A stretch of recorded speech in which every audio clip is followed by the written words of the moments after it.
to Word of Inspiration. My name is Dr. Bertha Ayi, and you're watching Word of Inspiration. This program is designed to encourage you as you go about your daily activities and also to motivate you and inspire you to be the best version of yourself so that you can fulfill God's purpose.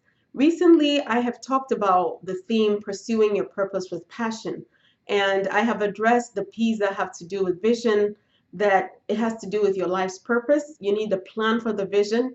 You need patience for the vision. God already has the provision for the vision. He already put in you the potential for the vision, and you need to protect the vision, which is what I addressed today. In a previous series or message, I had talked about protecting the vision and the fact that when Nehemiah had a dream to build the walls of Jerusalem, there were two men called Sanballat and Tobias who became very grieved. The Bible says they were exceedingly grieved that there was a man who was come to seek the welfare of the children of Israel. So they started mocking Nehemiah and saying, "What would you build?"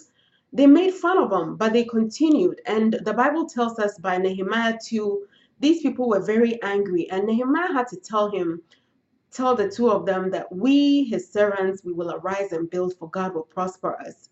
In chapter 3, they did a fair extent of the walls. And in chapter 4, the Bible says Sanballat and Tobias were angry.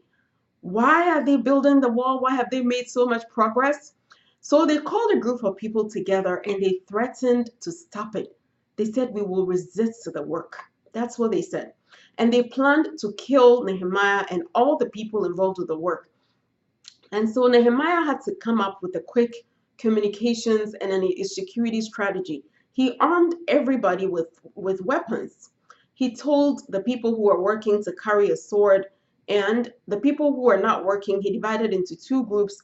One was to keep watch while the other half was working. And so my text for today's message is Nehemiah 4 verse 13, where it says, "And so I set watch in the lower places and the higher places. I set people and their families with swords and spears and bows." Why is it that men who are building a wall need to be armed to the teeth?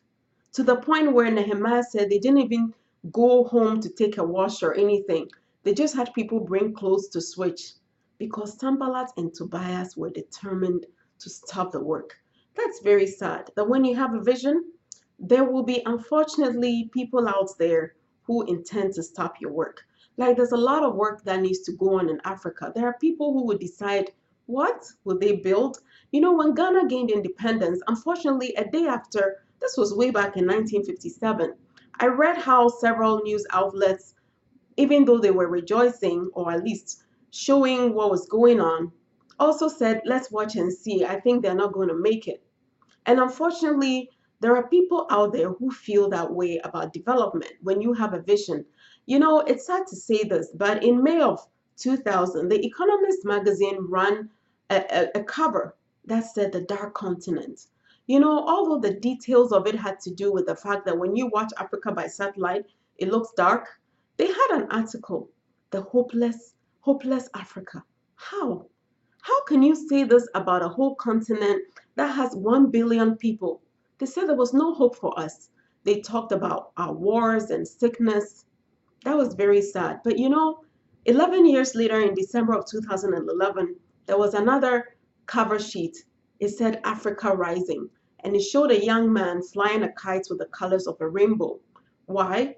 That was because Ghana, Ethiopia, and a few other countries were showing GDP rates that were outstanding, in the double digits. Suddenly, they saw hope. You see, when you try to make progress, you have a vision, there'll always be mockers. And unfortunately, there'll be some who will threaten to kill you. There'll be many heads of states who were making great progress for their countries, who were overthrown by people who, like Sanballat and Tobias, said, "Will you build? Will you make yourself a king?" So let's see the progression. From laughing at them, they became angry, they threatened to kill them, and something very interesting happened. In chapter 6, suddenly Sanballat and Tobias said, "Oh, Nehemiah, let's have a meeting. Let's meet in one of the villages. Yes, let's meet." You know, I don't know how to tell you to discern when an enemy says, "Let's meet," but If somebody's been laughing at you and mocking at you and suddenly wants to become your friend, you have to be a little careful. As you pursue your vision, you don't necessarily have to attend every conference or summit. They said they're organizing it in your favor. They want to see what progress you've made. Maybe, like the Bible says of Nehemiah, the wall was now progressing. They were making progress, so they want to stop it. Today, I want to encourage you that these things do happen. It's right there in the Bible. I'm not making them up. That as you pursue your vision, some people will try to stop you. And do you know how many times they try to meet with Nehemiah? Not once, not twice, 5 times. All the time, Nehemiah responded and said, I have work to do. Why do you want me to leave and come? I don't know if they were going to kill him at the meeting. Whatever it was, it definitely wasn't good. It doesn't sound good. Finally, the 5th time, they sent a letter. And Nehemiah said, I'm still not coming. So the people were starting to get upset. Remember, you have to protect the vision. And finally, or the last 2 things they did, you know what they did? They asked one of their own Israelites to get them to meet. And they told him, let's go and hide in a church house. Nehemiah said, am I one to hide? I serve the God of heaven. I'm not hiding. Let them come and find us. It all didn't work.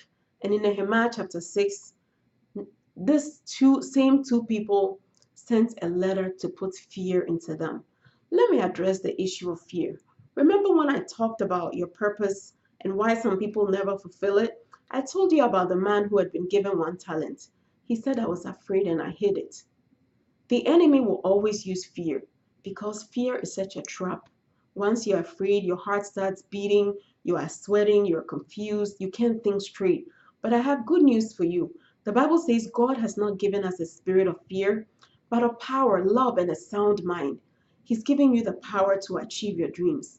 Go ahead and achieve them and protect it by all means.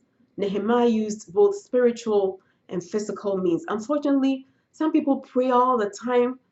They don't use any physical methods to protect themselves. Nehemiah prayed, but he armed people with bows and arrows. There are several nations who don't even have an army because they think in the time of trouble they can call the United Nations or call America. Well, how do you know who is on your side? Like Nehemiah, you need to think through this. I believe every leader needs to read the book of Nehemiah. It shows what he did, economic policies he put in place, and he was an exemplary leader. In chapter 5, he was made governor for 12 years in Jerusalem. And the Bible says he never took bread. He said he didn't take an income. He didn't want to be a burden unto the people. In fact, he invited 150 people to come and eat at his table. Oh boy, but was his supply good? He had 1 cow, 6 sheep, several chickens every day. Ooh, for being a governor, that is really good. But anyway, he says he didn't take a salary. I encourage you all to read the book of Nehemiah and by all means protect the vision, and God will be with you. One important thing that I want to leave with you: keep the presence of God. It wards away your enemies. That is why I love Psalm 27. David said, the Lord is my light and my salvation. Whom shall I fear? The Lord is the strength of my life. Of whom shall I be afraid? When my enemies and my foes, they come up against me to eat up my flesh, they stumbled and they fell. One thing have I desired of the Lord, that will I always seek after, that I may dwell in the house of the Lord all the days of my life. For in the time of trouble, he will hide me in his pavilion.